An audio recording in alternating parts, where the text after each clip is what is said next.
Et bonjour à tous, bonjour à toutes, bienvenue dans ce nouveau numéro d'Avantinissa. C'est le retour de la libre antenne après un premier numéro consacré au Mercato. On va aujourd'hui revenir sur, on ne sait pas très bien quoi, hein. Nous on n'a pas préparé l'émission avec Cédric qui m'accompagne aujourd'hui. Salut Cédric. Salut Sky, ouais, on est un peu en roue libre aujourd'hui. Voilà, on est en roue On va libre. laisser les auditeurs Voilà. nous dire quoi dire du coup. Exactement, c'est vous qui allez faire le programme. Donc voilà, on espère que pour ceux qui nous écoutent en podcast là aujourd'hui, sachez qu'on est quand même en direct sur Twitch. C'est aussi la grosse nouveauté de cette libre antenne. On espère que ça va aller jusqu'au bout du sujet. On espère que ça va vous plaire.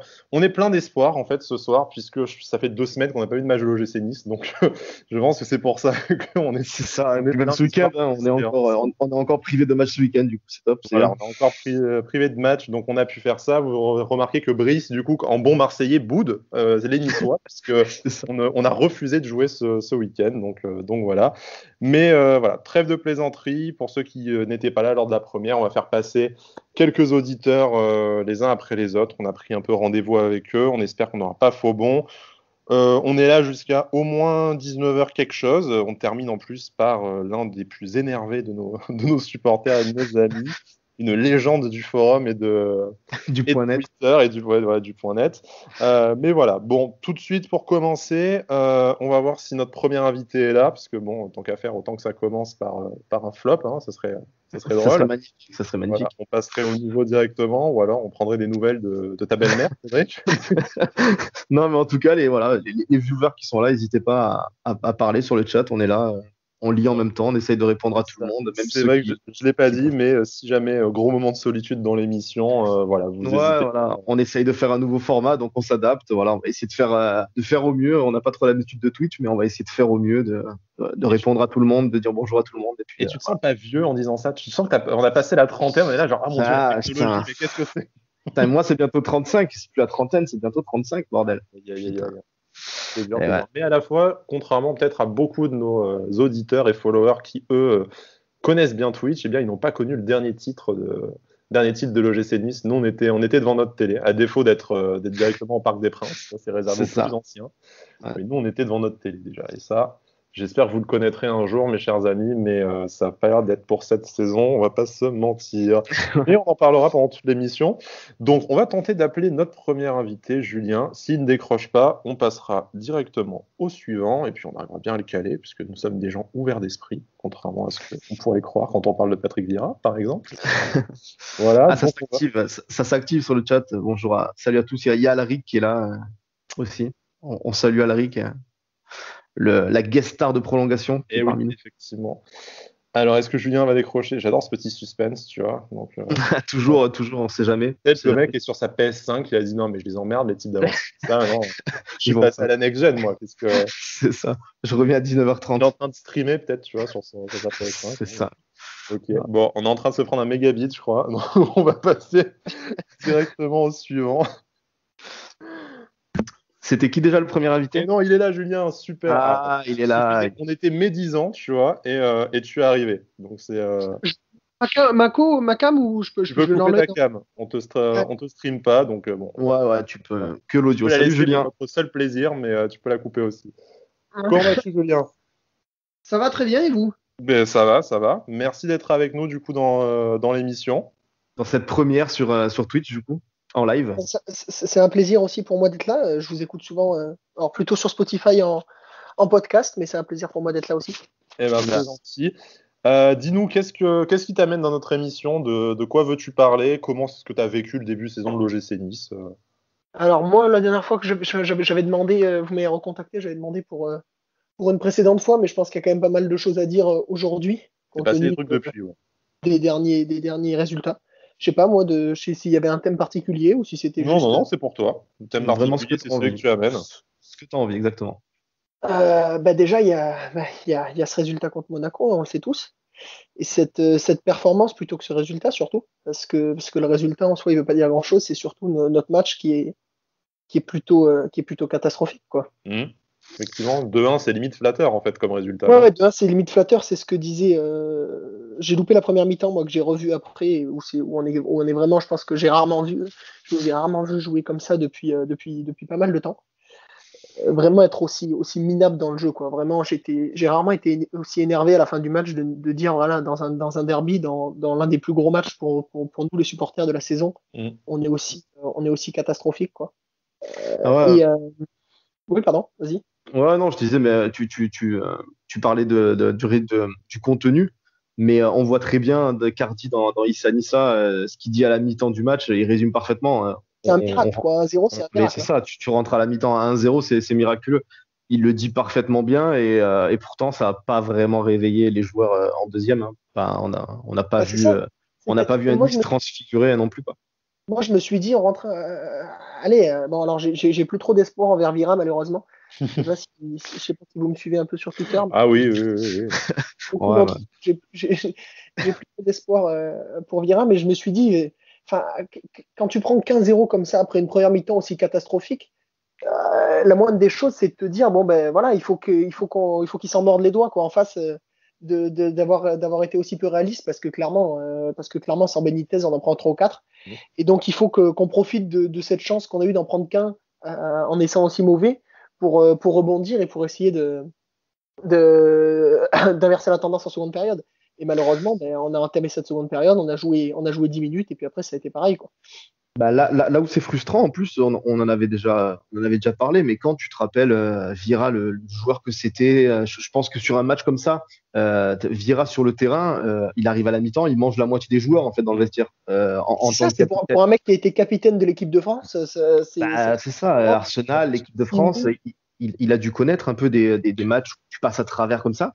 Et c'est fou de se dire que il a pas. Bah, c'est peut-être pas le seul responsable, hein, peut-être que les joueurs aussi ils manquent un peu de couilles, entre guillemets, et ce qui va avec. Mais il n'arrive pas à leur transmettre peut-être ce qu'il avait en tant que joueur. Et en tout cas, clairement, on ne le voit pas, Justement, quoi. je vais rebondir là-dessus. Je vais vous poser une question, messieurs, et elle s'adresse aussi à nos auditeurs qui sont présents sur le chat aujourd'hui. Donc, on se doute bien que Vieira n'a pas changé de caractère. Et d'ailleurs, on l'a vu dans tous les produits de communication, que ce soit de Canal+, du club, que quand même, il a un discours à la mi-temps où, bon, il y a quelques écarts comme le fameux ni le meilleur ni le pire match. Voilà, mais globalement, il le voit que ses joueurs ne se donnent pas à fond et il le dit régulièrement. Faut que vous en donniez plus, faut être plus sérieux. Enfin voilà, c'est un Oui, ça, discours il le auquel dit nous, souvent. Ouais, supporters, ouais, on c'est peut adhérer. Mais qu'est-ce qui fait pour vous, du coup, que ce message ne passe pas? Est-ce que, enfin, sans dire est-ce que c'est la faute des joueurs ou de Vieira, mais là, on arrive quand même à la troisième saison de Vieira, on sent que le message ne passe pas. Est-ce qu'il y a encore une solution ou est-ce que c'est incompatibilité d'humeur, de communication et non, puis on moi, fera jamais mieux?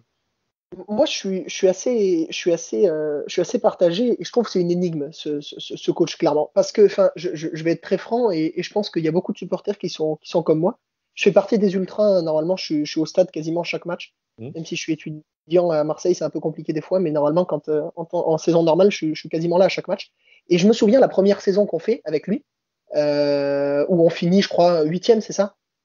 Septième même, ouais. Ouais, septième ou huitième, ouais, septième, Ouais, c'est ouais. ça avec une équipe clairement où là il y avait vraiment des manques quoi. Hmm. C'était avant l'arrivée d'Ineos, on n'avait pas d'attaquant, il faisait jouer un coup Makengo devant, un coup, enfin alors c'est pas Louzamba parce Hmm. qu'il était prêté, mais voilà, il bricolait et il arrivait à tirer du groupe une certaine force d'esprit et une certaine combativité. Hmm. Et on avait des résultats qui pour l'équipe qu'on avait, étaient quand même très honorables. Donc à la fin de la première saison, je ne sais pas si vous vous souvenez, si vous étiez au stade, Hmm.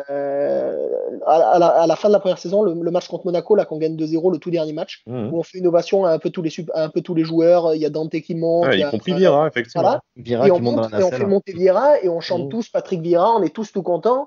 Au mercato d'été, il y a Lyon qui est sur lui. Quand ils se séparent de Genesio, Hmm. ils veulent un moment, on parle de, bon, alors Il est c'était dans des la rumeurs, shortlist, ouais. c'était peut-être de Il est dans la rumeurs de shortlist. merde, mais on parle de Vieira à Lyon et tous les supporters niçois, non, non, on veut le garder, machin chouette. Et puis dès qu'il y a eu le rachat, qu'on a commencé à avoir des joueurs, il a voulu se mettre à jouer comme le FC Barcelone et ça a été la catastrophe. Donc pour toi, c'est ça? À ton avis, c'est juste que Vieira, il a réussi à fédérer son groupe sur des valeurs très simples, défendre, combatives, le monde entier est contre nous, tout ça, mais que au moment où il a fallu développer du jeu, du coup, en fait, Ouais, je pense que c'est ça. c'est son message de jeu qui passe pas, plus que son Je message sais pas humain. si c'est ça, mais je pense que c'est vraiment aujourd'hui. sans parler, parce que moi j'ai rien contre l'homme ni contre lui hein, en particulier, mais je pense que c'est pas un entraîneur qui est fait pour nos ambitions. Quand on voit que ben, voilà, on voit le discours d'Ineos quand ils sont arrivés, que ça voulait dans 2-3 ans machin titiller les places européennes, la Ligue des Champions machin chouette. Je pense que c'est pas avec Vieira qu'on y arrivera malheureusement. C'est dur à dire, mais je pense que c'est un mec qui doit apprendre aujourd'hui dans un club peut-être un peu plus comme le club qu'était Nice il y a 2 ans, c'est-à-dire un club un club qui joue le maintien, le ventre mou, qui doit se baser sur des valeurs un peu de combativité, sur des valeurs le foot à l'état pur quoi. Enfin vraiment quand on gagne 1-0, on met la baraque derrière et on défend à 18. Et quand on perd 1-0, on fait rentrer 14 attaquants. C'est un peu sa mentalité. Celle dont je suis pas trop fan. Je ne sais pas si vous l'avez vu sur les derniers matchs. À Leverkusen, c'est aussi pour ça qu'on en prend 6. Hein. À 3-1, je ne sais pas pourquoi, il se déséquilibre complet. Il fait rentrer 4 attaquants. Enfin, on joue dans mais ça, il le fait tellement souvent par match de changer de système, de changer plein de choses. Dès qu'on est mené, il fait rentrer 3 attaquants. Il fait rentrer Endoy, Maolida dans tous les sens. Et on finit, on joue en 4-1-5. Et au final, forcément, on prend un bouillon comme pas possible. À la première perte de balle, on est coupé en 2. Mais c'est évident. Enfin, je sais pas, je suis pas coach. J'ai jamais passé de diplôme, mais enfin, tout le monde le voit, quoi. Non, mais c'est ça. On se prétend pas coach meilleur que lui ou quoi que ce soit, mais forcément, on a des yeux. On va au stade depuis X années pour certains. Forcément, t'es obligé de juger le contenu de ce qu'on voit, de ce que Nice propose. Et voilà, je pense que pour la plupart des supporters, c'est insuffisant. Alors cette année, il y a eu quelques fulgurances, meilleures que l'année dernière, je pense, largement meilleures même. Mais encore une fois, c'est terriblement inconstant, quoi. Tu fais 2 bons matchs, derrière tu fais 2 purges.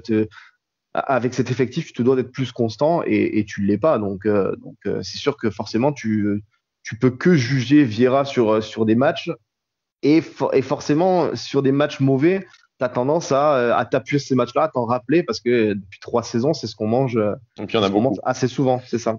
Julien, on te remercie. On t'invite dans une prochaine émission très volontiers.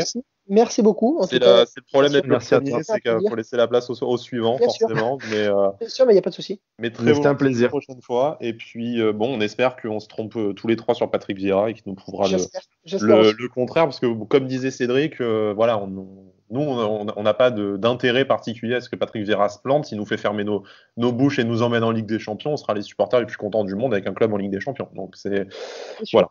Bon, merci beaucoup, Julien. Quand tu veux, tu reviens. Vous, les gars. Passe une très bonne soirée. À bientôt. C'est un plaisir. Bon, voilà, du coup, Cédric, on a commencé tout de suite sur Patrick Vieira. Hein. C'est promis, on caste pas les gens exprès pour parler de Patrick Vieira. Promis, on sait pas de quoi vous allez parler. Promis. Mais par contre, j'ai un peu peur qu'avec l'auditeur suivant, on reparle de Patrick Vieira.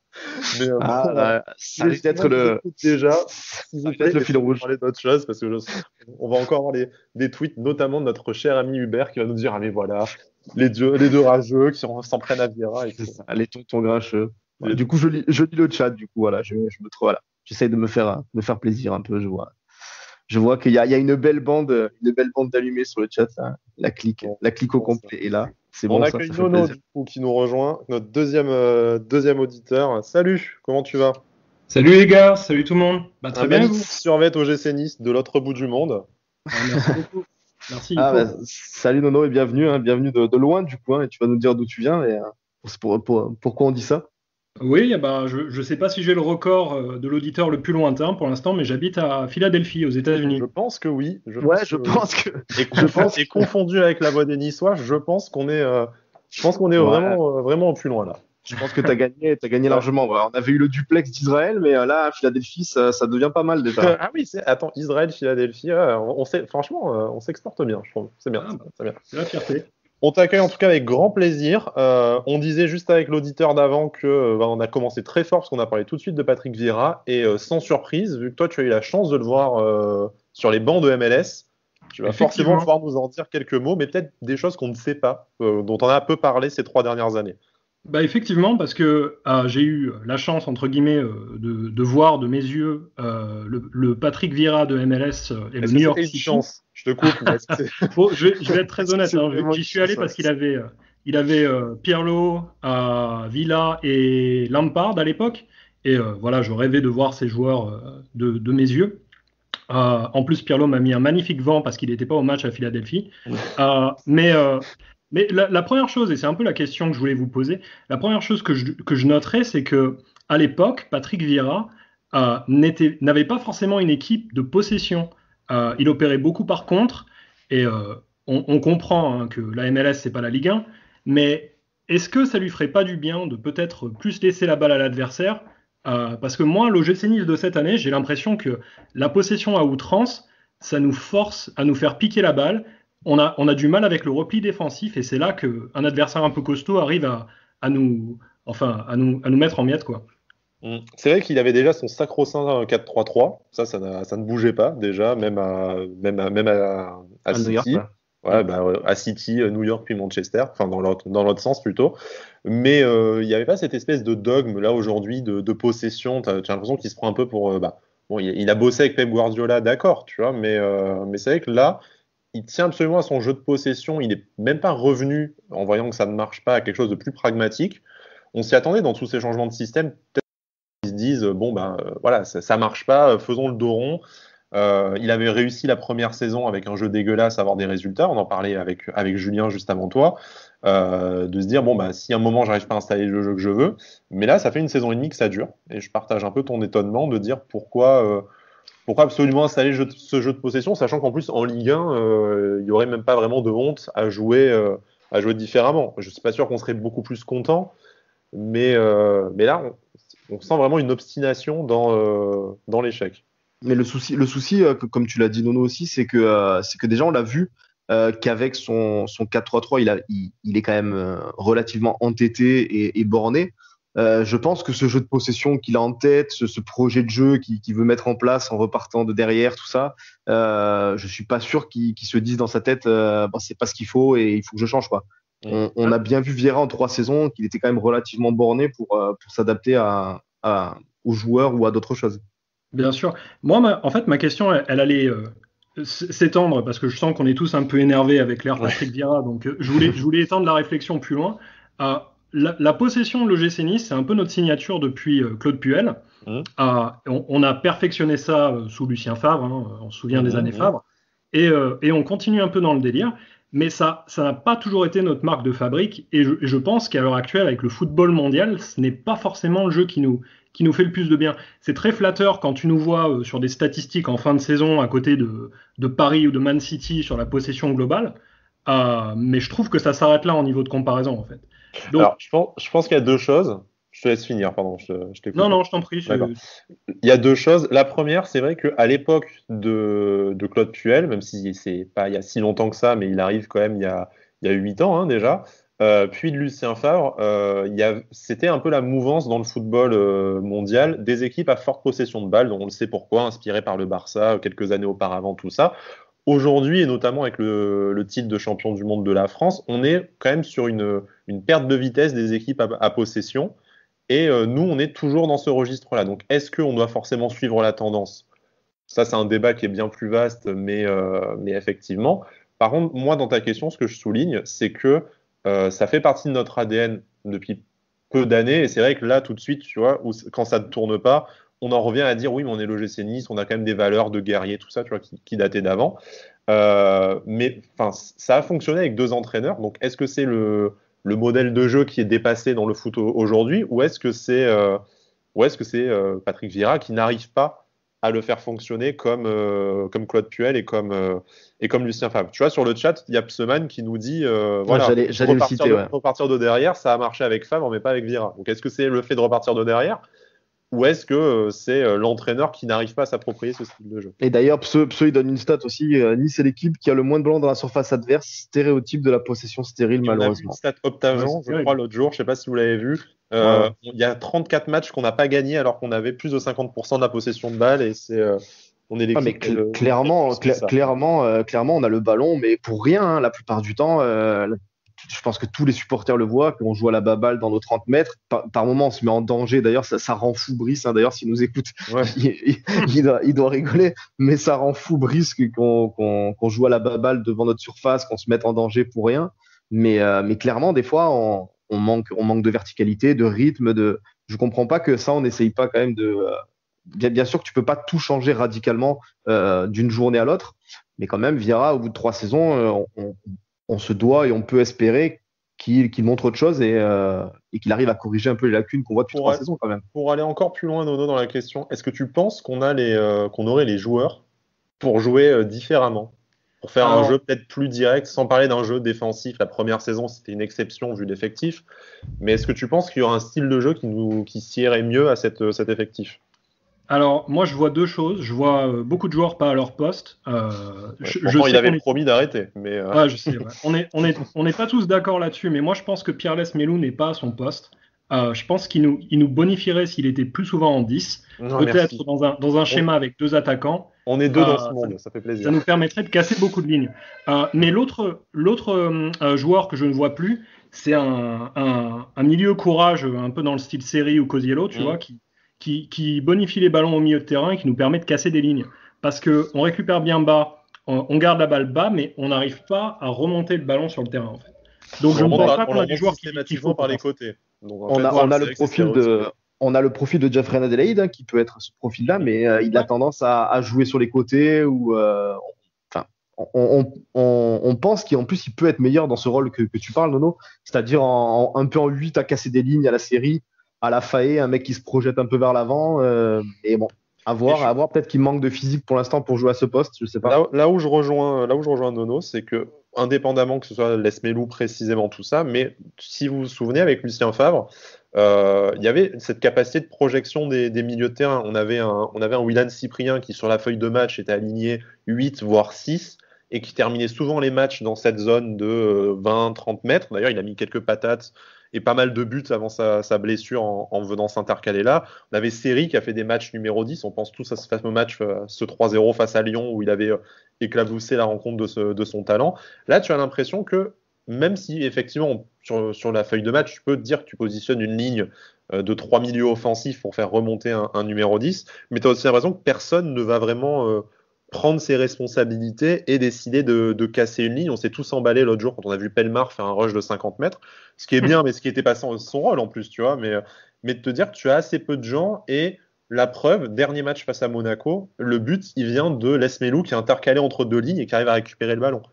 Tu vois, moi, j'ai l'impression que qu'en plus ça marche. Enfin, ça marche. Oui.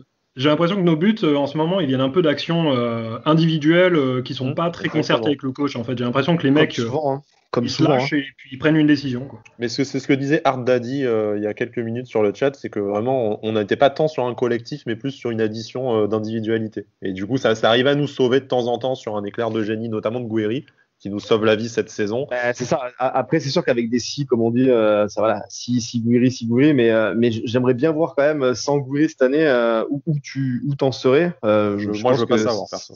Chatouiller quand même, je pense, parce qu'il entre ce qu'il apporte sur le terrain et statistiquement parlant, il tient quand même l'équipe à bout de bras. Carrément. Bon, comment ça se passe sinon, brièvement, avant qu'on accueille notre prochain invité, comment ça se passe de supporter le gym à une telle distance? Est-ce qu'il y a une session de Philadelphie? Est-ce que tu as pu croiser des distances? C'est que les distances sont grandes là-bas, mais... Alors, autant que je sache, on est 2. Il y a un autre fan que j'ai rencontré une fois, mais bon, il n'est pas dans mon cercle d'amis. Mais par contre, je traîne avec beaucoup de Français, dont malheureusement beaucoup de fans de Lyon. Donc les matchs de Lyon deviennent des derbies, voilà. D'accord, ça va. Ouais, non, ça passe, ouais. Puis bon, on reste, grâce à vous, hein, merci pour l'émission, on reste connectés et on en sait plus. On sait qu'on pète tous un câble ensemble, en fait, donc merci à vous. Ouais, tu te sens pas seul à l'autre bout du monde à dire c'est pas possible, les autres voient aussi ça, mais oui, non, t'inquiète pas. C'est notre thérapie à tous. C'est ça, quel que soit le continent, effectivement, on voit la même chose un peu à chaque fois. Alors, est-ce que je peux juste faire 2 petites dédicaces avant de vous laisser? Bien sûr. Alors, je vais commencer par mon ami lyonnais Ben, que je voulais remercier, lui, son club et Jean-Michel pour toutes ces pépites. Merci beaucoup. Ben. Merci pour Amine. Merci Ben. Et mon ami, merci. Et pas merci pour Miziane, hein, pour l'instant, je vous le dis. Et merci Hamza, fan du PSG. Profite bien parce que ça ne durera pas, on arrive. C'est ça. Espérons. Allez. Merci beaucoup. En tout cas, tu reviens quand tu veux. Ça marche. C'est vrai que Pseman sur le chat nous suggère une émission spéciale expat, donc c'est lui-même étant expat. Ouais, c'est ça. On pourrait faire ça. On pourrait faire une petite libre antenne expat là avant Noël. Donc on va réfléchir à cette idée. Voilà. Quand vous voulez. Il y a plein d'idées, c'est bien. C'est cool. Allez, salut Nono, à bientôt. On va appeler notre prochain invité qui est déjà en ligne, qui était même sur le chat. Donc, voilà, il y a quand même des gens en plus qui sont plus sérieux que nous dans l'histoire, mais voilà. C'est magnifique. On va donc ajouter notre ami Makou qu'on appelle. Ouais. Ah, allô? Il est là, et comment ça va? Salut Makou. Ça va et vous? Écoute, merci d'être on a dans été l'émission bien avec lancé. nous. On a été bien lancé déjà dans l'émission, c'est cool. Ouais, on a chauffé sur Vira. Bon, on a vu que tu es passé sur le chat, donc ça veut dire que tu as écouté le Oui, j'étais début là. de l'émission, tout ça, donc parfait. Mais voilà. Bon, comment ça va déjà? Bah écoute, malgré l'absence de match, ça va. Hein. On se dit qu'au moins on perd pas. Donc, C'est ça, j'allais te demander, est-ce qu'au final, on est pas plus on serein en de est se là dire quand même, que... les gars. On en est là quand même. On se dit, il n'y a pas de match, au moins on n'a pas perdu. Quoi. Non, mais l'enchaînement allait être difficile. Tu as perdu en Coupe d'Europe, tu as perdu le premier derby. Là, si tu enchaînais sur un deuxième derby et une élimination en Coupe d'Europe, je veux dire, on finissait dans le panier. Enfin, c'est compliqué. Quoi. De te dire que bientôt tu as un match face à Dijon, peut-être que tu vas pouvoir te rassurer et dire en fait, on joue vachement bien. Tu sais. C'est ça en fait, c'est ça. Mais c'est vrai que après on dit ça, mais un derby contre Marseille et un match d'Europa League, on les aurait pris de suite quand même. Hein. Bon, le match d'Europa League, on va l'avoir normalement. On va l'avoir, je pense. On va l'avoir. Avec quelle équipe, on verra, mais on va l'avoir. Makou, qu'est-ce qui t'amène dans notre émission ce soir? Bah, on va éviter de parler de Patrick Vieira du coup pour la troisième fois. On peut, nous, on est toujours prêts à parler de Patrick Vieira, mais après, on dit qu'on fait une fixette. Donc, on peut varier, c'est vrai aussi. Du coup, c'est vrai que de toute façon, ça tourne toujours à peu près autour de lui parce que les problèmes, on essaie de les identifier, donc forcément le coach est dans l'addition. Mais moi, ce serait plutôt sur Dolberg. On est aussi chaud là-dessus.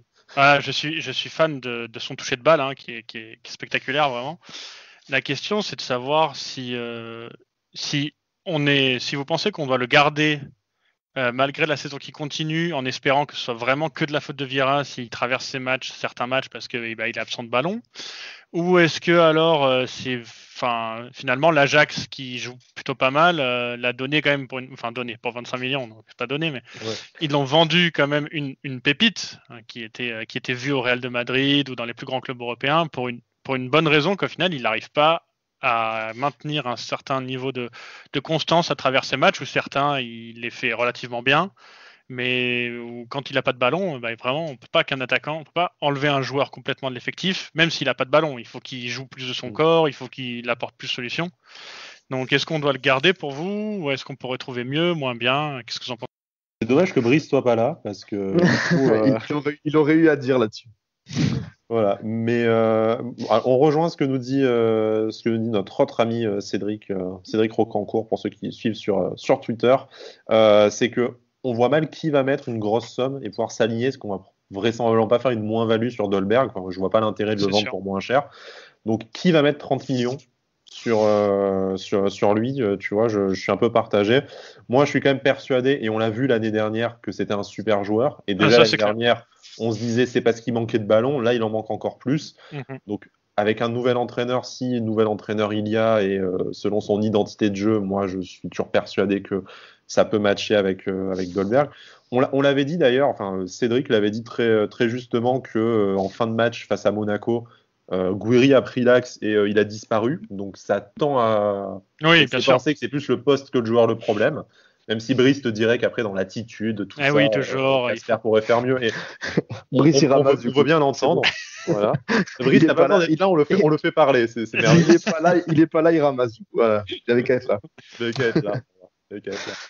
Moi, je garderais. Et en plus, pour des raisons de marché des transferts purs, ça me semble compliqué de lui imaginer. Après, oui, si tu as un club qui vient et qui met 40 millions, de toute façon, même s'il avait fait une saison en pleine bourre, t'aurais pas dit non, quoi. Moi, je pense que Dolberg, on le sait très bien, vous l'avez bien dit, la première saison, on a vu quel joueur c'était et quelle force offensive c'était. Voilà, cette année, c'est encore plus compliqué pour lui pour plusieurs raisons. C'est sûrement en partie aussi de sa faute, hein, peut-être. Hein. Il n'y a pas que Vieira, que le jeu, que les joueurs autour. Il doit y avoir en partie un petit peu de sa responsabilité. Mais voilà, moi, je serais quand même dégoûté qu'il parte sur un truc inachevé. Voilà, à la fin de cette saison, ça me gâcherait un peu le truc. J'espère qu'on passera à un nouveau coach l'année prochaine, hein, on va pas se mentir. Et j'espère voir un autre Dolberg avec un autre coach qui peut le mettre dans de meilleures dispositions. On le répète, on sait qu'il a besoin. Je veux dire, il faut pas être étonné de Dolberg. On sait très bien quel profil de joueur c'était quand on l'a recruté. Je veux dire, voilà, il faut réussir à le mettre dans de bonnes dispositions, ou alors il fallait pas le prendre, il fallait prendre un profil d'attaquant plus mobile, plus un Gouiri. Je veux dire, tu peux pas prendre un Dolberg et lui reprocher de pas faire du Gouiri, c'est-à-dire de prendre des ballons, de les remonter, de dribbler des joueurs. Il est sûrement pas capable de faire ça. Il n'a pas le profil pour ça. Par contre, on sait qu'avec lui, un ballon dans la surface, c'est un but, quoi. Je veux dire, donc il faut travailler sur ça et essayer de le mettre dans les meilleures dispositions. Est-ce que je vais poser la question autrement et du coup notamment à notre invité. Par contre, est-ce que lui n'aurait pas envie de partir? C'est ça. C'est ce que j'allais vous dire. On n'a pas sans même parler de prolongation de Patrick Vieira parce qu'Halloween est passé déjà.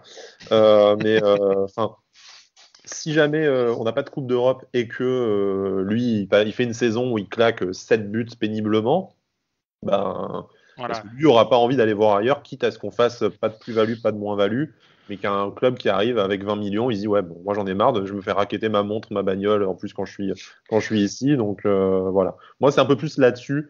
J'ai peur qu'on ait du mal à le garder en lui disant bah ouais, t'as fait une saison de merde, Gouiri est passé devant toi dans la hiérarchie, t'as un nouveau coach qui arrive, t'as intérêt à avoir un mec qui lui fait vraiment confiance, donc je sais pas. Voilà. Mais comme dit Adric sur le chat, de toute façon, la solution, il faut gaver Dolberg de ballon, quoi. Ça, c'est vraiment le mot gaver qu'on a utilisé tout le temps. Oui, tout à fait. Il est sevré de ballon sans sortir. Mitroglou. J'espère qu'on le bichonne quand même avec tout ce qui est arrivé, le pauvre quand même. J'espère qu'on le bichonne un peu. C'est pour ça que quand je vois quand même Vieira un peu en conférence de presse, taper un peu sur lui et à côté dire j'ai adoré Miziane, tu vois ce que je veux dire? T'as l'impression qu'il n'y a pas de mesure en fait. Attention, on a déjà prononcé 2 fois le nom de Miziane, une 3e fois il apparaît. Ah merde, je viens de le faire. Ça c'est Beetlejuice, ce gars. non, mais tu vois, voilà, j'espère quand même que voilà. Comme l'a dit Cédric Rocancourt sur le chat, il est encore jeune, il est international, il a un énorme potentiel et on sait de quoi il est capable. Voilà, pour moi, clairement, sauf si lui veut partir, mais pour moi, il n'y a aucune raison de se séparer de Dolberg. Il faut les associer le plus longtemps possible avec Gouiri, selon moi, parce que ça peut faire des étincelles quand même. Mais du coup, est-ce que vous pensez que pour en revenir malheureusement à Vieira, mais est-ce que du coup, quand on fait une frasque comme ça sur Miziane et qu'on ne shoot pas notre attaquant vedette qu'on a payé le plus cher et dont on a besoin, parce que perdre de l'argent sur lui, ce serait, même si maintenant avec Ineos c'est pas une catastrophe, mais c'est un problème de perdre de l'argent sur un joueur tel que. Et puis il faut retrouver un mec qui a autant de potentiel que Dolberg et que tu vas payer pour ce prix-là. Tu vois, ça ou moins cher. Donc du coup, est-ce que Vieira je sais pas comment ça se passe en interne, mais est-ce que il serait pas que c'est sa dernière saison, par exemple, parce que peut-être que le président est plus clair avec lui qu'avec nous, hein, ce serait pas étonnant. Et est-ce qu'il serait pas que c'est sa dernière saison et qu'il est en mode bon bah je m'en fous quoi, maintenant je sais que je me barre l'année prochaine, est-ce que je peux sortir de choses comme ça, j'en ai rien à faire quoi. Alors après on peut pas s'avancer sur la signature ou pas d'une prolongation. Tout à fait. Quand on se rappelle de ce qui s'est passé avec Puel en plus. Ouais, voilà, surtout quand on se rappelle que Puel, il devait re-signer 4 ans le matin même et que voilà. Et que finalement, il a pris une chaise.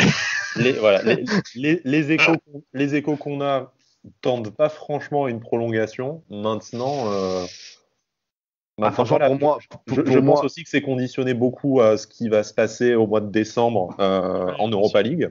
Ça, je pense aussi.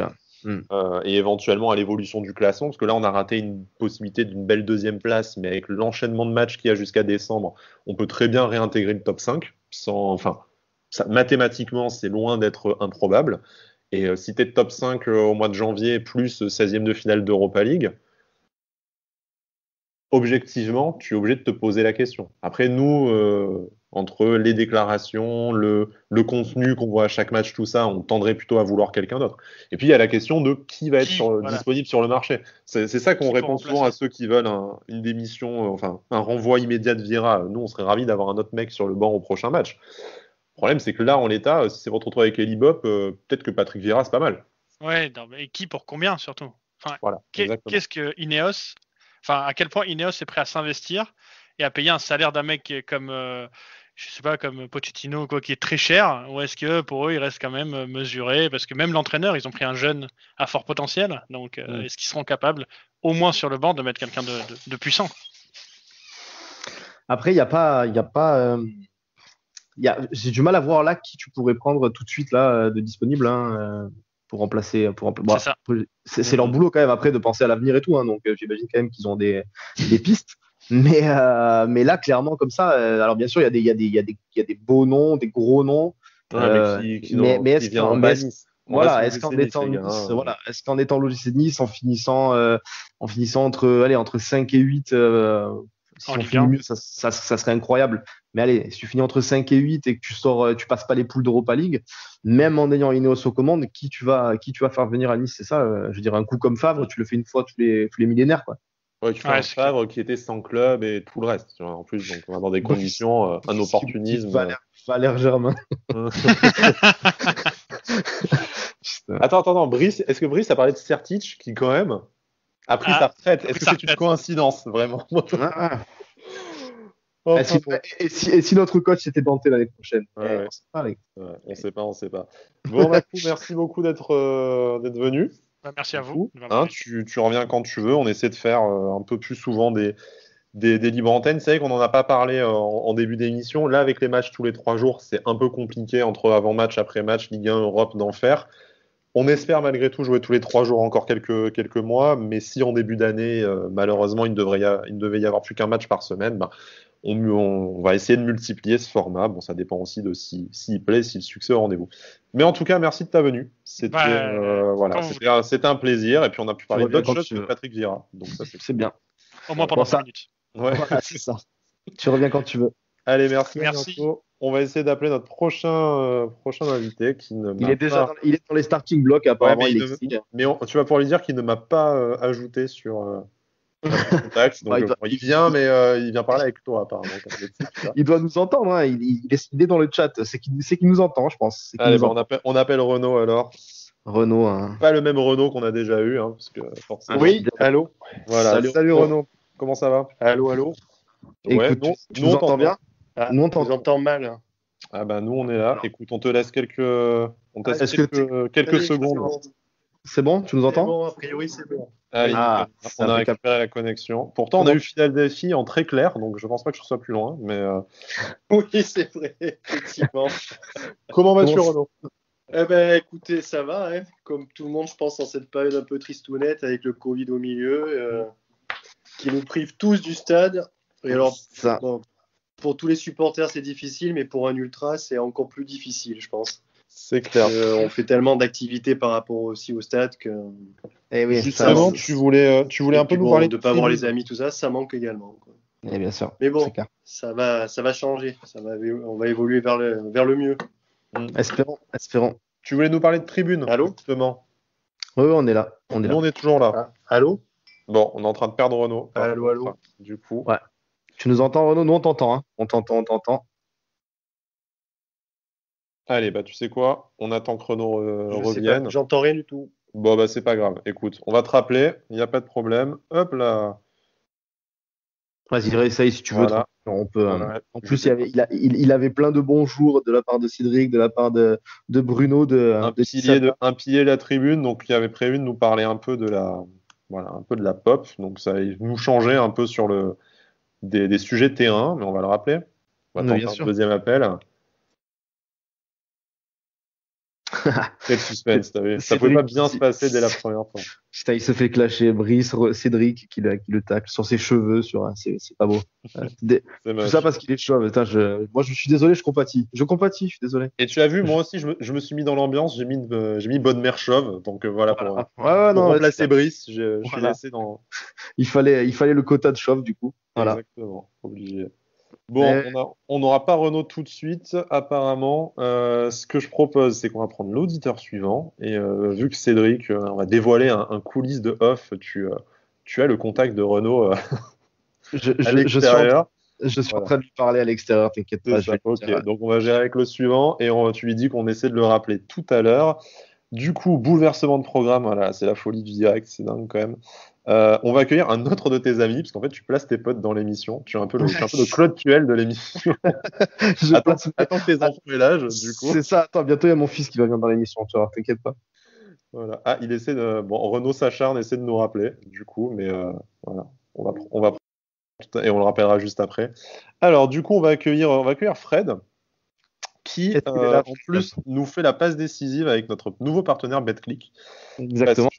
Il laisse son actif littéralement, hein, on peut dire ça, je pense. Voilà. C'est un recordman d'Europe de Paris. Là, il nous a fait un petit combiné. Il va nous raconter tout ça. Du coup, salut Fred.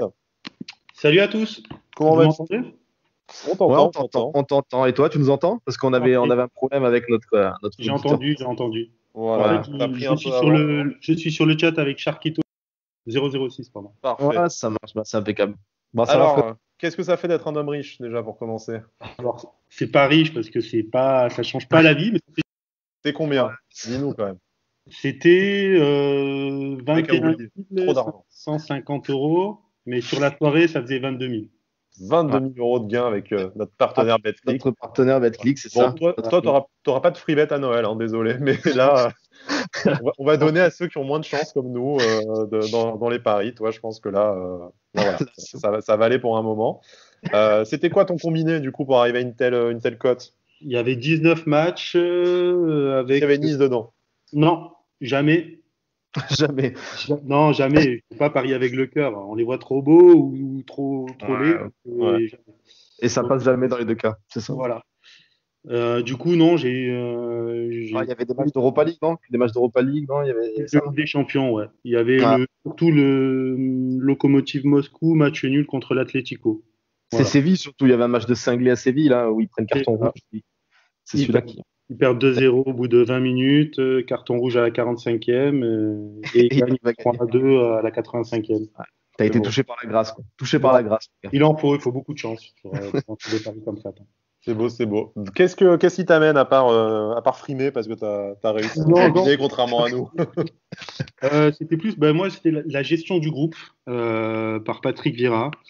On peut voir qu'il y a des gens des joueurs qu'on voit tout le temps, vraiment tout le temps, et d'autres qu'on voit jamais. Il va falloir donner des noms maintenant. Ouais, maintenant on va donner les noms. Donc les 3 joueurs qu'on voit tout le temps, c'était Dante, jusqu'à ce qu'il se blesse. Le gars, 37 ans, il fait tous les 3 jours, il fait des matchs, il enchaîne avec des déplacements. Il se pète, forcément, ça pouvait pas louper. Ensuite, Schneiderlin, lui aussi, enchaîne. Si on ne tombe pas sur un gros professionnel, lorsqu'il décide de pas jouer, si on tombe sur un jeune joueur, lui peut se péter encore un peu plus fort et le perdre pour longtemps dans la saison. Ouais. Et enfin, c'est Camara. Là aussi, gestion désastreuse avec lui. Avec le retour d'Attal de blessure, on aurait pu croire qu'il le fasse souffler soit contre Angers ou soit contre Prague, juste après, puisqu'il avait fait une bonne rentrée contre Beersheva. Et au final, tu perds Camara contre Monaco sur blessure, parce que l'enchaînement des matchs, lui aussi, ça commence à tirer. Et derrière, tu as Attal que tu ne le fais pas jouer, et puis finalement, tu le perds lui aussi. Alors ça, il peut pas prévoir de Patrick Vieira qu'il va être touché par le Covid, mais malgré tout, tu le perds aussi du coup contre Monaco. Donc ça, c'était un peu la mauvaise gestion des gars. On aurait pu faire tourner, on a 3 bons latéraux, on peut les faire tourner 60 minutes et voilà, ils enchaînent 2 matchs et puis ils se proposent un match. Alors, il y a eu quand même du turnover, notamment au niveau des latéraux. Je vais te reposer la question autrement. Est-ce que, notamment sur les 3 joueurs que tu as cités, est-ce qu'on avait tant de plans B valables sportivement que ça? Je veux dire, notamment pour Dante et pour Camara. On profite toujours que Brice ne soit pas là pour s'acharner, hein, mais est-ce que vu la dernière performance de Stanley Nsoki, est-ce qu'on n'a pas vu, est-ce que Vieira n'a pas tout simplement vu ça à l'entraînement ou s'est dit non, moi, je préfère aligner le meilleur 11 possible parce que derrière, on parle pas de Racine Colli, hein, évidemment. Non, mais tu vois, derrière, est-ce qu'on a tant de solutions que ça? On sait qu'en charnière centrale, on l'a vu exploser dans les 2 matchs sans Dante. individuellement, Telmar, Daniluk, ce sont des très bons jeunes. Bambou, on veut bien croire qu'il a un potentiel. Mais est-ce que sans le papa, est-ce que c'est quelque chose de viable? Alors, sur certains matchs, par exemple à Angers, tu peux faire tourner. À Angers, tu peux sortir un Dante. L'attaque d'Angers, elle n'est pas monstrueuse cette année, donc tu peux te permettre sur certains matchs de le faire souffler. Donc là, ça aurait pu être le cas. Le match d'Angers, typiquement, tu me parles de Nsoki et de Coly, mais moi, il y a un Lotomba que tu as fait souffler contre Beersheva. Tu peux le mettre à gauche et tu peux refaire enchaîner Attal 60 minutes à droite. Ça passe, il peut jouer des deux côtés, Lotomba. Donc profitons-en. Par contre, voilà, et donc ça n'a pas été fait. Et pour Schneiderlin, tu peux mettre pareil aussi dans certains matchs, pas les matchs vraiment tendus, mais tu peux mettre un Thuram qui a fait l'affaire. On a beaucoup vu Thuram quand même aussi. On l'a beaucoup vu, mais Schneiderlin était sur le terrain. La seule fois où on l'a vu seul, Schneiderlin a été blessé et il a fait un très bon match. Et Thuram marque d'ailleurs au passage, effectivement. Après pour les latéraux, on va pas dire, on l'avait dit tout ça, mais on se doutait quand même que sur les derniers matchs, par exemple, pour citer que Camara, il était quand même, on avait beaucoup tiré sur la corde. On l'a vu, je crois que c'est le match contre Prague où on l'a vu vraiment en difficulté. Qui commençait à être rincé. Voilà, on s'est dit, on savait qu'on avait tiré sur la corde énormément et que ça finirait par lâcher. Donc, c'est pour ça que mettre Lotomba à gauche et Attal. Bien sûr. Oui, mais quand Attal est dispo. Et Attal, ça soulève d'autres problèmes, c'est qu'il n'a pas été beaucoup dispo. Donc là, il était dispo, mais dans quel état est-ce qu'il revient? Est-ce que du coup, tu risques une blessure d'Attal en le faisant jouer alors qu'il revient? Moi, je trouve que les 3 postes que tu cites, ponctuellement, le turnover, on a pu le faire et ça n'a pas trop mal fonctionné. Mais en fait, je trouve qu'au niveau densité des effectifs, on est un peu à poil et sans totalement dédouaner la gestion du groupe, on est vite très jeune sur ces postes clés. Et d'ailleurs, contrairement à ce que dit Cédric, on va pas dire on l'avait dit, en fait on l'avait dit quand même. Mais je pense qu'en plus le club le sait et c'est juste que tu as une enveloppe limitée, tu es l'OGC Nice, tu peux pas non plus avoir 3 joueurs ultra fiables à chaque poste. Et ça on peut l'entendre. Mais comme dit Alric dans le chat, on voit qu'il manque clairement un remplaçant à Camara, hein, comme on pouvait s'en douter, parce que on garde Coly, mais sans vraiment vouloir le garder, parce qu'on s'en sert absolument pas. Non, ça c'est sûr. Mais c'est plus par défaut qu'on l'a gardé. Hein. C'est pas... Ouais, c'est pour ça, on le garde par défaut, mais pour faire le nombre dans des matchs où tu vas avoir des cas de Covid, où il va se retrouver en bout de groupe et compagnie, mais il sera jamais un remplaçant à Camara. Et faire une saison, on va le redire une fois, on l'avait dit, mais une saison à 50 matchs avec seulement 3 latéraux, ça peut être ric-rac quand même. La bonne nouvelle, c'est qu'a priori, parti comme on est parti, je suis pas sûr qu'on fera les 50 matchs, mais bon, on tiendra le compte à la fin de. Voilà, là, 6 matchs en Europa League, 38 au mieux en Ligue 1. Voilà. Donc, à moins qu'on fasse un super parcours en Coupe de France, ce serait bien la première fois. Voilà. Mais bon, après, on te rejoint, on est un peu dépendant de certains joueurs. Ça là-dessus, je pense qu'on peut s'accorder. Y compris Schneiderlin qui, lui, même si on a un peu plus de densité au milieu, c'est quand même un peu le seul papa, et encore plus maintenant que orphelin de Dante. Donc, est-ce qu'aujourd'hui, tu peux te permettre d'aligner une équipe sans Schneiderlin? Je veux dire, il va te rester Lesmelou qui est ton capitaine. Et après, ça va vite être très très jeune, ou si c'est pas jeune, très nouveau dans le club aussi. Peut-être qu'on verra Trouillet un jour aussi. Il y avait Trouillet dans les joueurs qu'on voit. Trouillet et Endoy, on leur donne pas leur chance, je trouve. Endoy qui, sur de très brèves apparitions, a su saisir sa chance. Donc peut-être que lui, il a montré, contrairement à d'autres qu'on ne citera pas, voilà.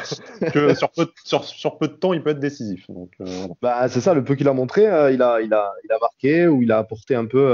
Il apporte un peu de verticalité, il apporte ce qui nous manque aujourd'hui. C'est ça. C'est ça, clairement. Mais bon.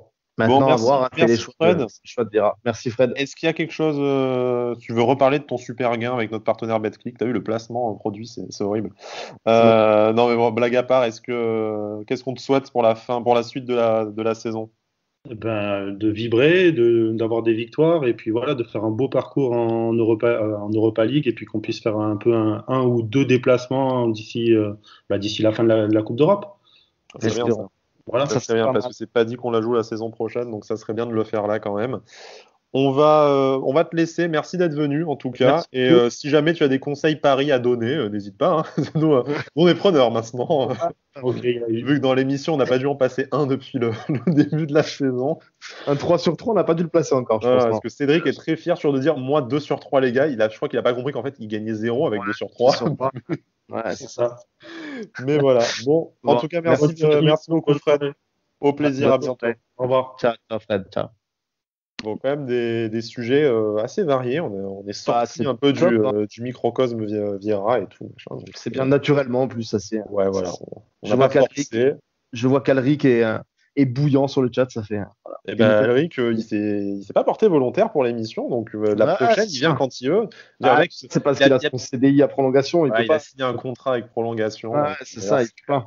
On embrasse aussi Seb Serrano, si jamais il nous écoute, c'est que voilà, on fait passer très gentil de faire passer des bouts de notre émission à la télévision. C'est dingue. Je sais pas si tu as déjà regardé, mais moi j'ai regardé le replay l'autre jour, je suis tombé, je fais mais c'est ma voix à la télé, c'est trop bien. C'est énorme. Voilà.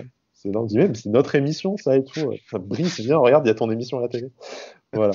Bon allez, blague à part, on va appeler un de nos auditeurs qui était impatient de venir puisque quand même, parce qu'on est des gens mesquins, donc on va quand même humilier un peu notre auditeur avant de l'inviter.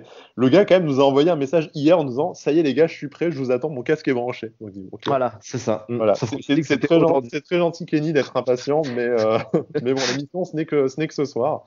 Donc on va l'appeler, parce que ça fait 24 heures qu'il attend de passer. Donc, il est sur le chat, d'ailleurs. Hein, il est sur le chat, donc il nous a entendu de sa gueule, c'est moche. C'est gentil de vous foutre de ma gueule. Ouais, non, mais c'est comme à la maison ici. On arrive. Comme ça, hier, on lisait les DM, on pleurait pas. C'était magnifique. Je peux être tout à fait complet pour nos auditeurs. Le gars nous a quand même dit à demain et une demi-heure après, ça a vrillé. Je sais pas ce qui s'est passé. Il est sur le net. En fait, je suis là. Un monde parallèle. Il s'est dit, mais en fait, demain, c'est aujourd'hui.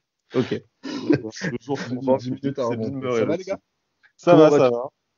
Tranquille. Alors, première question d'importance pour toi, pour ceux qui te suivent sur Twitter. Est-ce que tu as eu ta Xbox Series X? Jamais. Je sais même pas si je un jour.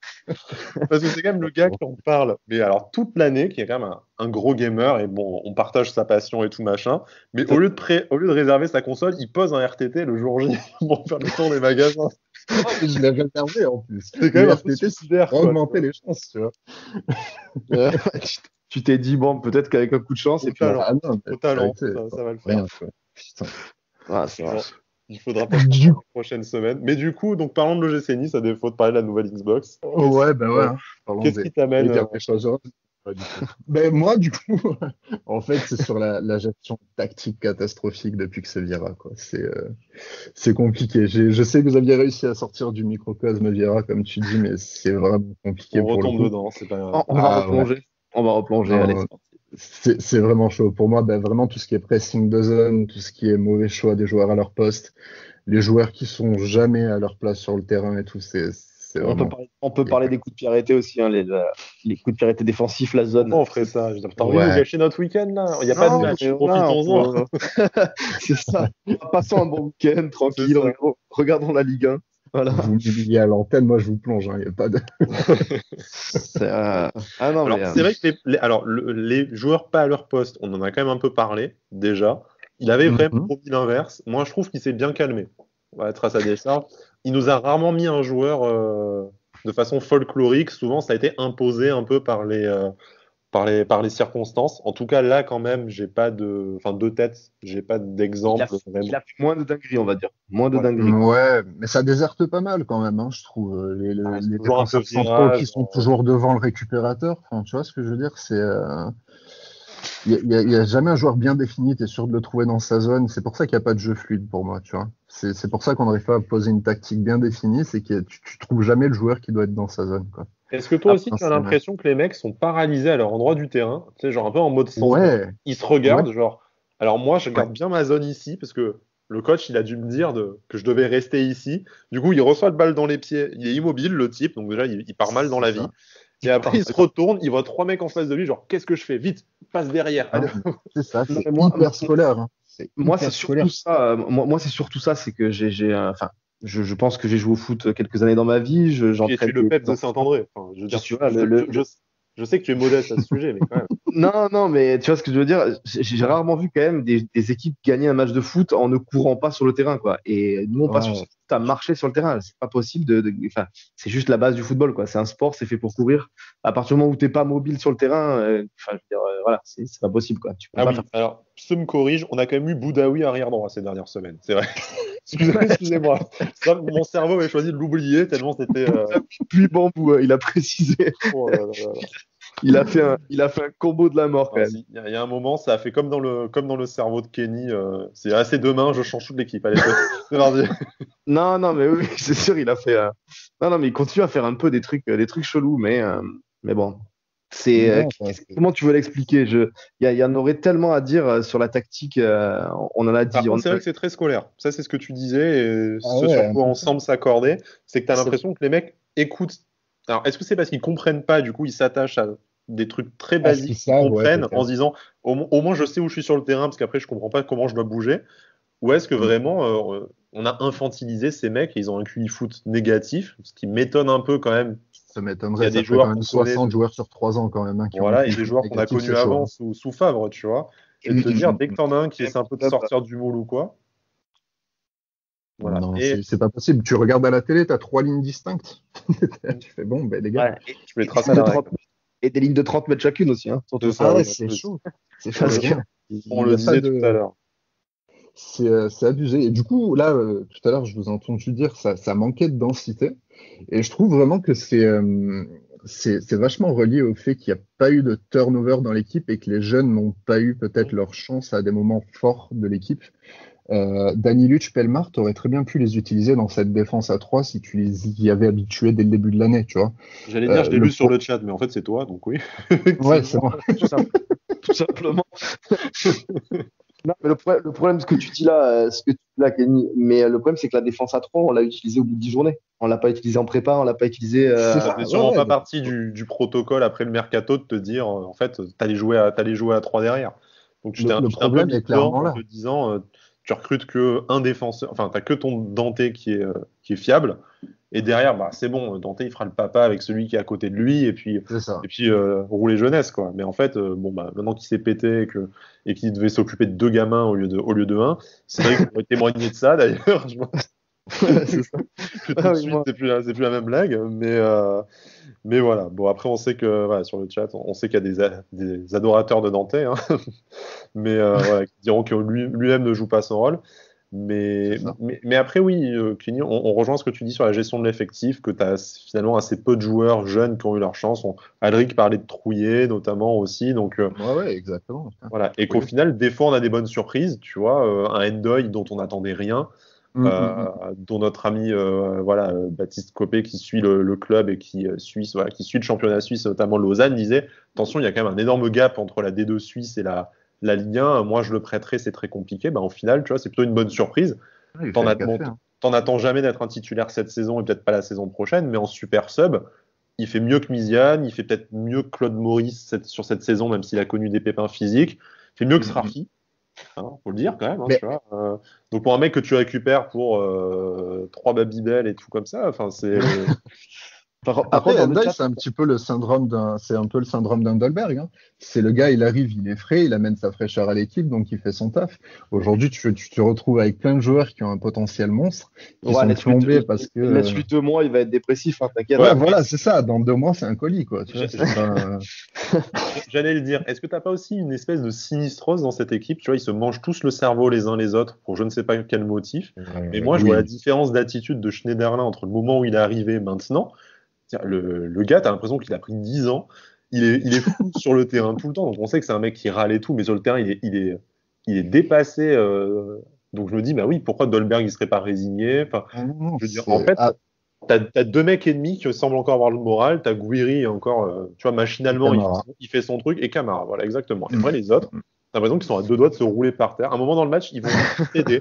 Ils vont se jeter par terre, se rouler, genre non, là, je peux plus, je vais rentrer chez moi. Je suis à bout, là. Je suis à bout.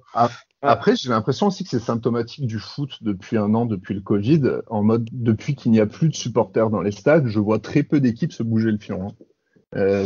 Pour être honnête, après, on va pas dire quand même que depuis 2 saisons, avec des gens dans le stade, on se régale avec ça. Donc, je n'oserais pas. Là, le problème, c'est que c'est pas nouveau de cette saison, quoi. On n'a pas vécu une super saison terminée à la 5e place l'année dernière. Et là, on comprend pas, genre, mais pourquoi tout ce bel édifice s'est écroulé? C'est pas trop ça, quoi. En fait, 3 saisons, quoi. Enfin, tu vois, t'envoies Ganago à Lens et puis il se met à exploser. Tu vois ce que je veux dire? Enfin, il trouvait rien ici. Tous les joueurs qui sont ici, ils partent. Au bout de quelques semaines, ça reprend, tu vois. Il y a Perrault à Brest qui marche comme ça aussi. Ouais, c'est impressionnant. C'est tout bête de dire c'est toujours Vieira, c'est Vieira, c'est Vieira. Mais il n'est pas responsable de tout. Chacun a des responsabilités, chacun a son esprit, il y met ou il le met pas. Mais à chaque fois que tu prends un problème et que tu redescends, bah, au bout, tu as Vieira. Donc c'est un problème. Du coup, c'est. Ouais. Après, on dit Vieira parce que c'est un peu la face visible de l'iceberg. Face visible, ouais, bien sûr. Je pense que tu as un staff, tu as une ambiance au club aussi. Donc c'est un peu lui qui prend les coups parce que c'est lui qui est en conférence de presse, qu'on a quand même un Julien Fournier qui est très discret, un président qui est là sans être là, tu vois, qui fait de temps en temps des interventions radio où tu sens bien qu'il a plus trop envie de parler, il a plus rien à dire.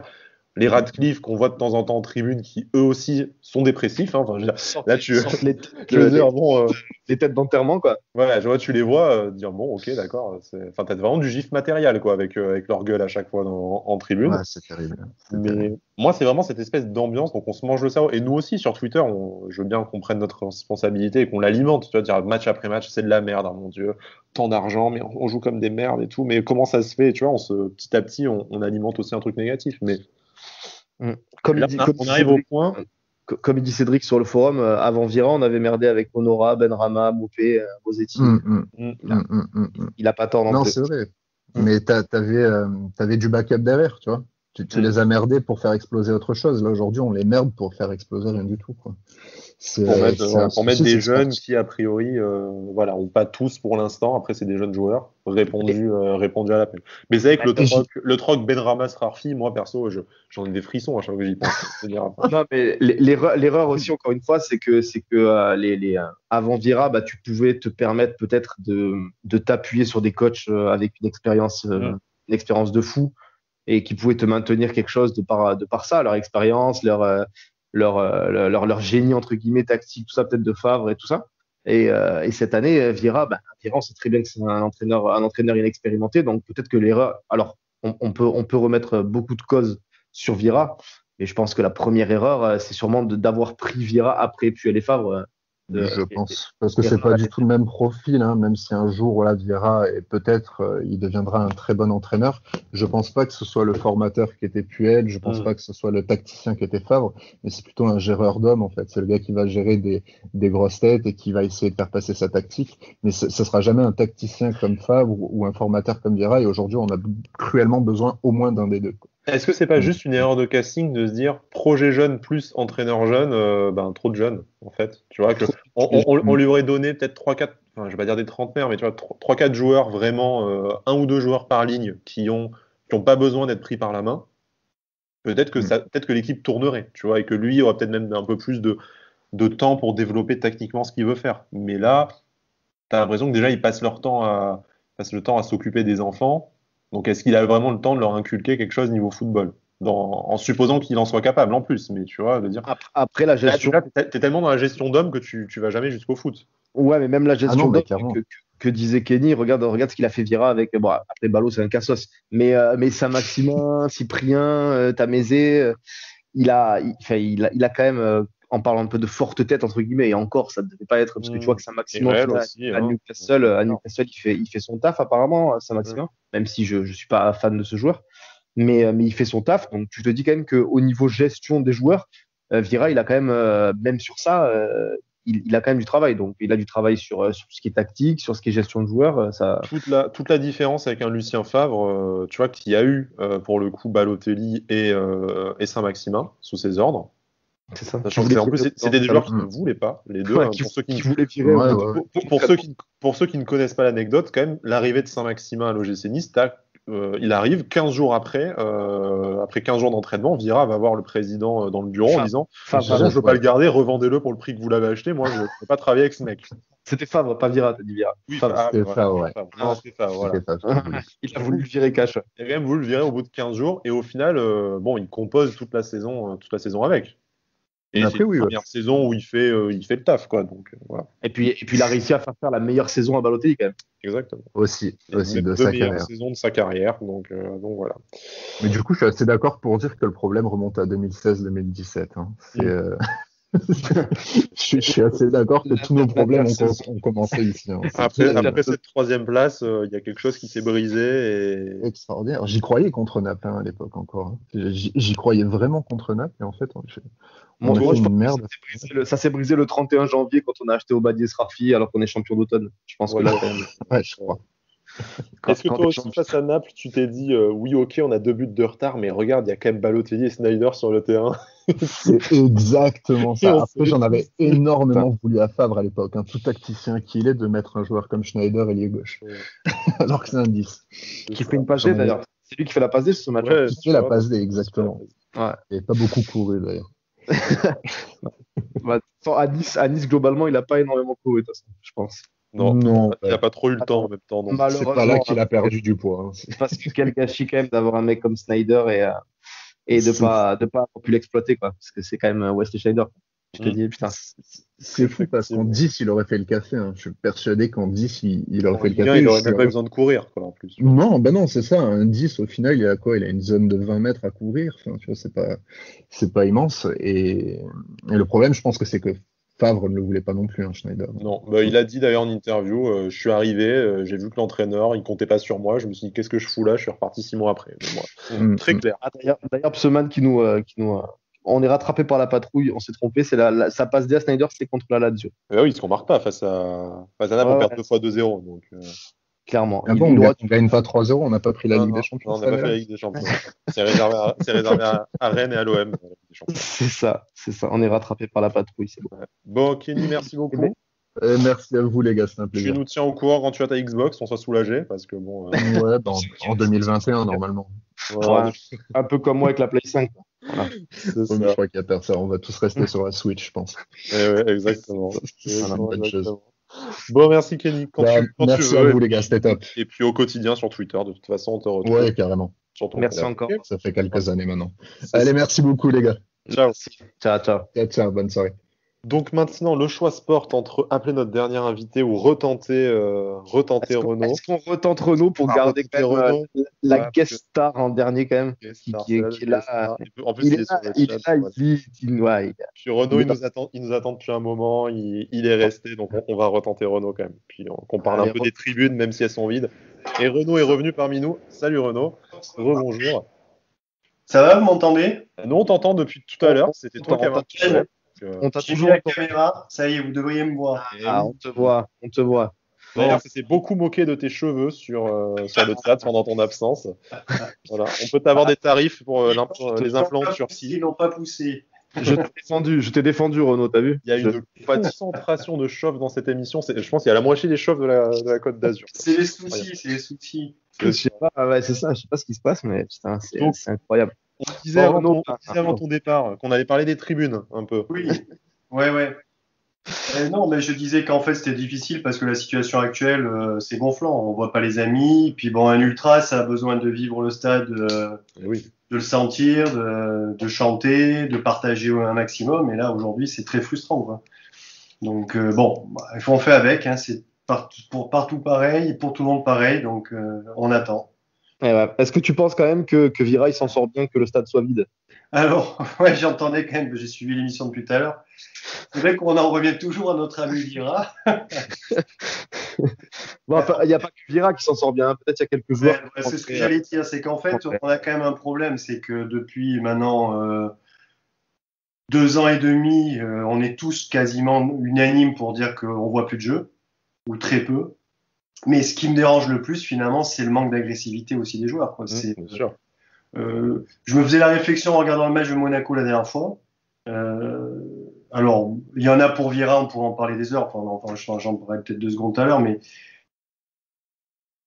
Mais on joue, parce que ce que beaucoup ont oublié de rappeler depuis tout à l'heure quand on discute sur Monaco, c'est qu'on joue pour être second. Hein. Oui. Donc on joue un derby pour être second. Si vous avez vu une équipe qui joue un derby pour être second, moi non. Et je me dis, c'est quand même incroyable. Donc je sais pas. Il y a ce qui me gêne. Et alors c'est ce que je voulais vous dire, c'est que moi mon analyse pour ce qui se passe depuis des années, mais je pense que c'est dans tous les clubs, hormis ceux qui sont hyper structurés avec une institution derrière et autres, je pense qu'on a un problème générationnel. C'est une génération, les 20, 25, mais les plus jeunes, hein, qui finalement font un peu du foot, même quand ils sont pro en dilettante. Ils oublient beaucoup leurs obligations, ils oublient beaucoup que quand même il y a des supporters, que c'est quand même grâce aux supporters que quelque part ils sont payés, parce que sinon ils seraient pas payés. Et c'est ce côté obligation, ce côté se mettre en place pour un match important, la concentration, la nonchalance des joueurs qui rentrent. Je me dis, c'est pas possible, que le mec, il a tout approuvé, il est jeune, il rentre, il montre rien, il marche. Ça, c'est quand même un problème qu'on retrouve, je pense, actuellement dans ceux qui jouent au foot, que ça soit en PH, que ça soit en niveau pro. Et ça, par contre, c'est un peu pour défendre Vieira, parce que lui, il a pas du tout ce tempérament, parce que ça, on peut pas lui enlever que quand il était joueur, c'était un mec sur le terrain, il envoyait quand même. Donc ça peut pas être lui, ça. Est-ce qu'on peut faire le parallèle avec un Henry à Monaco qui s'est heurté un peu au même mur générationnel? De dire, il est arrivé, il a vu des jeunes, il avait besoin de tout leur expliquer. Oui, enfin, mais au-delà de tout leur expliquer, c'est d'arriver à les motiver. Quoi. On se demande je sais pas comment ils gèrent au quotidien, mais c'est quand même incroyable. Quoi. Les gars. Après, tu penses Renaud, que c'est pas, il y a parce que il y a d'autres équipes quand même. On a vu Lille. Lille, c'est pas une équipe non plus où il y a foison de trentenaires, tout ça. Ils ont quand même une équipe qui a été renouvelée, qui est jeune. Ils ont 2-3 trentenaires. Ils ont Fonté, ils ont Burak Yilmaz, voilà, d'accord. Mais au final, un mec comme Galtier, ben, tu as l'impression qu'il arrive à transmettre plus de choses dans un effectif qui est relativement jeune aussi. Sincèrement, je sais pas. Sincèrement, je ne sais pas si c'est vraiment que sur l'entraîneur que ça se joue. Alors par contre, vous parliez tout à l'heure effectivement qu'au niveau encadrement, est-ce qu'il est aussi entouré? Parce que je pense qu'il y en a beaucoup qui se sont fait la réflexion pour le Monaco. Est-ce qu'à un moment donné, on a un président qui descend dans les vestiaires en disant bon, stop la mascarade, quoi. Je veux dire, il y a un moment donné. En plus, on a quand même le boss qui est là. Il y a Radcliffe qui est en tribune. Ouais. Alors, j'étais pas mécontent hein, parce que je me suis dit tiens, comme ça, garçon, tu vas te rendre compte aussi de ce qu'on subit nous depuis 2 ans, parce qu'on entend quand même dire aussi que c'est quand même des soutiens de Vieira, hein, les pères Radcliffe. Donc, je me dis c'est pas plus mal qu'ils aient vu le match en direct et qu'ils voient comment on gère un derby. Bon. Après, sincèrement, je me demande si c'est vraiment lié qu'à Vieira et s'il n'y a pas besoin, justement, de quelqu'un qui tape plus souvent sur la table, qui les mette devant leurs responsabilités plus souvent. Je sais pas. Est-ce que toi aussi, tu trouves pas que tu as... c'est vraiment... Les médias sont concentrés sur Patrick Vieira. Tu as assez peu, au final, Jean-Pierre River, même de moins en moins. On sent qu'il aime plus du tout l'exercice, qu'il arrive au bout d'un truc. Julien Fournier n'a jamais aimé ça, donc ça, au moins, c'est réglé. Et que en fait, tu t'as pas de maître à bord, si ce n'est Vieira, et que effectivement, comme tu dis, il se retrouve peut-être un peu seul. Et tu parlais du vestiaire, au final, dans le vestiaire, c'est Cardinal qui a dû prendre la parole, mais Cardi, on l'aime beaucoup, mais quelle crédibilité et quel impact il a sur ses coéquipiers. Le mec n'a pas joué depuis 2 ans. Ouais, non, c'est le bon coéquipier. Mais déjà, je suis pas convaincu que River ait tourné la page. Moi, je pense qu'il y a plus, mais ça n'est que mon avis. Hein. Je pense qu'il y a un problème River-Vieira et qu'il n'a pas envie de se mettre au milieu. Donc après, du coup, effectivement, Fournier, c'est pas un mec qui prend la lumière. Donc on se retrouve avec une configuration, comme les Radcliffe sont pas là en permanence, Vieira gère. Vieira est à la barre, et avec Fournier qui est derrière, qui supervise. Bon. Mais il y a quand même un petit problème actuellement avec l'encadrement. Après, je sais pas quel est le rôle du staff aussi. Mais au-delà de ça, l'erreur pour moi, parce que je reconnais qu'on a fait un bon recrutement, même si je suis resté sur ma faim, parce que je pense qu'il a manqué de cadres. Et ce qui manque, à mon sens, c'est des cadres. C'est-à-dire des mecs comme Schneiderlin, mais on en a un. Donc, comment on peut gérer un groupe de 25 joueurs avec un mec comme ça? Ça me paraît impossible. Alors, on va nous dire Dante, mais bon, Dante, lui, quand même, est en fin de course. J'espère qu'il va revenir parce qu'il mérite pas de finir sa carrière comme sur la blessure qu'il a eue. Mais c'est quand même un mec qui va peut-être encore nous faire une année. Mais qui derrière? Je veux dire, nous, c'est 25-26 ans. Ça reste jeune. Camarade, jeune. Ça, on est d'accord qu'on en avait parlé pendant le mercato d'été, en disant qu'il fallait obligatoirement des cadres, mais au final, quand tu fais le point, on n'en a recruté qu'un seul et c'est Schneiderlin au final. Exactement, ouais, exactement. Et en plus, il ne faut pas des cadres. Il faut des cadres qui aient du caractère. S'ils ne se trouvent pas forcément facilement. Mais si on prend toutes les grosses équipes, parce qu'on va arrêter aussi de se voiler la face, on a tous l'ambition de faire quelque chose, que ce soit en Coupe d'Europe ou en championnat. Bah, si on arrête de se voiler la face, il faut voir que dans tous les grands clubs, ou tous les clubs qui, même Lille par exemple, tu le disais tout à l'heure, il y a des cadres aboyeurs, mais il n'y en a pas un, il y en a 2, 3, 4, voire plus. Ah, comme il dit Sky, quand Burak Yilmaz il te crie dessus, à mon avis, tu t'exécutes quoi. Mais il ne sera pas tout seul, parce qu'il va y avoir Galtier derrière, parce qu'il y a Fonté derrière, parce que, bon voilà, il y a un ensemble. Nous, je pense que les mecs, ils sont livrés à eux-mêmes.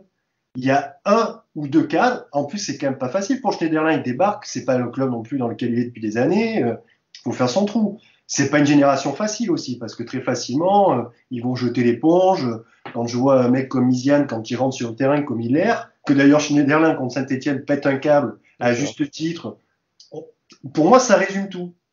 C'est-à-dire qu'il y a un mec qui s'énerve, il y a un gamin qui rentre, qui doit tout prouver depuis des années, depuis des mois, qui prouve rien et qui continue à marcher sur le terrain. Et là, je pense qu'effectivement, il manque quelque chose en coulisses. Alors, après, regarde, là, on a Sébastien Nissa sur le chat qui nous dit c'est vrai que le jour où Vira tapera pas toujours sur ses joueurs en conf quand il y a des mauvais résultats, il aura peut-être des mecs qui vont avoir envie de se déchirer sur le terrain pour lui. Peut-être aussi que. Si, je sais pas. Je sais pas. Là où je partage moyennement, c'est qu'au début, il les a quand même beaucoup cajolés, les joueurs aussi. Tu vois, il a changé de stratégie. Là, c'est vrai qu'il est tabasse, donc je pense que t'as pas envie de te déchirer pour un mec qui te tabasse. Mais au début, c'était le papa, il les projetait, il prenait tous les coups. Et ça n'avait pas l'air de mieux marcher. Donc, c'est peut-être aussi, comme on disait tout à l'heure, que c'est il a un peu essayé les deux et en fait, il n'arrive pas à avoir cette emprise sur le groupe. Mais au début, je pense aussi que Vieira, il arrive, rappelez-vous, dans une période où les Chinois s'en vont, enfin, on connaît bien l'histoire. Et ça lui va bien aussi de faire les papas. Parce qu'à l'époque, ce qu'il cherche à faire, c'est de se montrer comme le sauveur. Donc, tandis qu'aujourd'hui, maintenant, c'est plus le boss. Donc, il faut qu'il en fasse plus. Alors, taper sur les joueurs, je sais pas. En tout cas, moi, je sais pas si vous avez eu des échos parce que ça m'a frappé, j'ai trouvé ça hallucinant dans la gestion d'un groupe. L'histoire de Pellemard contre Nantes. Le mec prend un carton sur un penalty à la con, fantomatique, il sort. Ouais. On sait pas pourquoi. Franchement, je comprends toujours pas pourquoi il sort. Et moi, j'ai entendu dire qu'il y aurait eu un accrochage. C'est ce qu'on a tous entendu, je pense. C'est ce qu'on a tous entendu. Derrière, le mec joue plus. Il joue plus un match. Il est même pas dans le groupe, je crois, derrière. Bon. Ouais, il joue pas derrière. Alors, on se retrouve avec un gamin qui est comme ça. Alors là, c'est la punition absolue. Donc, si c'est pour faire peur aux autres, franchement, je me demande si c'est efficace. Parce que résultat des courses, quand on part, le dernier match là à Prague, où on se dit, on a un mec qui a quand même fait ses preuves dans la charnière, qui donne un peu plus d'assurance que les deux autres, même si Bambou, j'ai rien à dire, et Daniluk non plus, mais enfin, l'autre a enchaîné des matchs en début de saison, il joue pas. Et après, on va s'amuser à le faire jouer côté gauche, qui a encore une fois pas son poste. Donc, à un moment donné, il y a une gestion du groupe qui est hallucinante. Moi, et là, par contre, j'en veux énormément à Vieira. Même un mec comme Trouillet, il faut qu'on gueule contre les 1000 pecnos qu'on est contre Nantes, parce que le Covid, etc. On a quand même un peu commencé à gueuler pour Trouillet. Il rentre à 10 minutes de la fin, le mec. Donc, bon. Il y a plein de cas. D'ailleurs, pour te répondre, il y a plein d'autres dans ce cas-là. Il y a Cédric Rocancourt sur le chat qui dit que Pellemard, à ce jour, il n'a toujours pas eu d'explication d'ailleurs. Parce on peut lui faire confiance. On peut lui faire confiance. Mais bien sûr qu'il y a plusieurs cas comme ça qui sont pas explicables. Trouillet, la gestion. Et à côté de ça, Vieira, il va te couvrir un mec comme Lisiane, alors même si sa bronca, elle est peut-être pas, ça lui apportera rien en fait.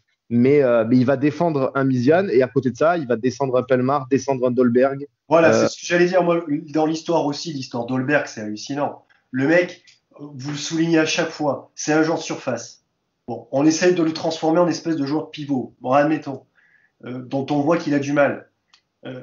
Et en plus, il se fait flinguer en conférence de presse. Bon, franchement, c'est hallucinant comme gestion d'un groupe. Dolberg, on voit que c'est un mec qui a besoin d'être en confiance. C'est quand même un sacré caractère parce que depuis ce qui suit, depuis qu'il est arrivé à Nice, que ce soit à titre personnel ou dans le jeu où il voit pas un ballon, il y a quasiment aucun centre exploitable. Il y a très peu de ballons dans la surface. Et en plus, le mec, on vient presque lui dire que c'est sa faute parce qu'il se montre pas. Bon, mais il y a un moment donné, c'est hallucinant comme gestion d'un groupe. Alors peut-être effectivement que Cédric a raison. Ça se joue peut-être aussi là-dessus. Les mecs, surtout comme je disais, c'est une génération, il leur en faut pas grand-chose pour baisser les bras et pour dire je vais me faire l'entraîneur parce que ça me convient pas.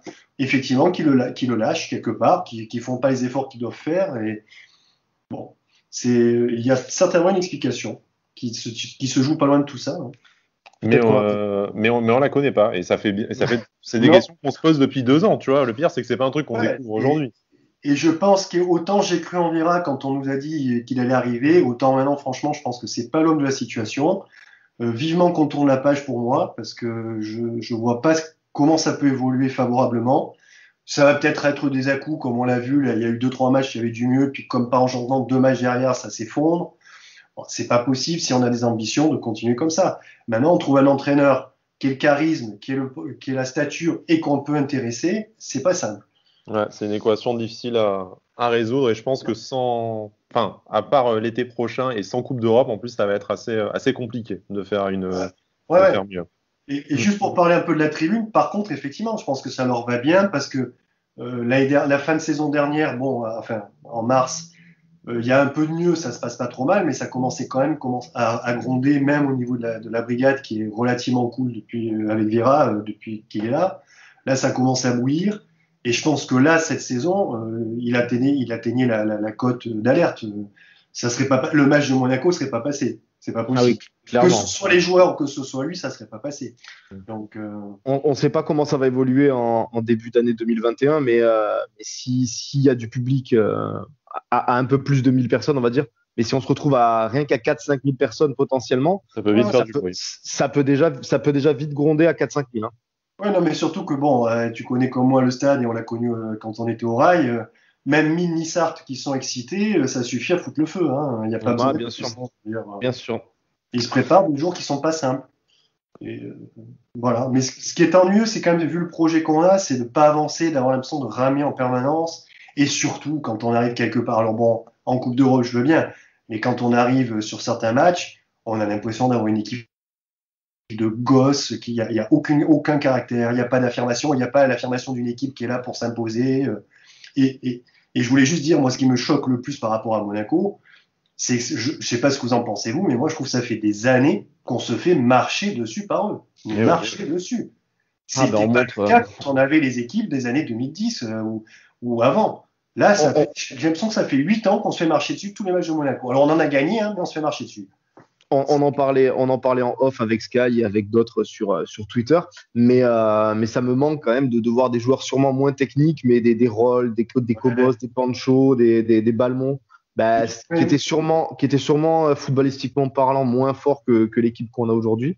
Mais par contre, jamais de la vie se faisait marcher dessus dans un derby, c'est interdit. C'est vrai que c'est un peu une caricature de dire faut mettre le pied, etc. Mais enfin, il y a une marge entre ne pas le mettre et le mettre un peu.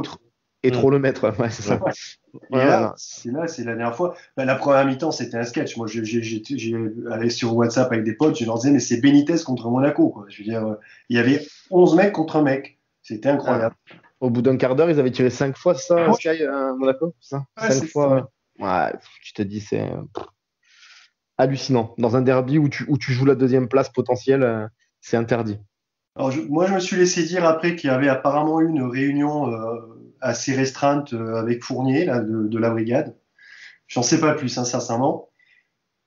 Donc, je pense qu'ils ont quand même déjà commencé un peu à râler et à dire attention, ça commence à nous gonfler, quoi. Merci Renaud, vraiment merci à toi, merci à tout le monde de toute façon d'être venu dans cette émission.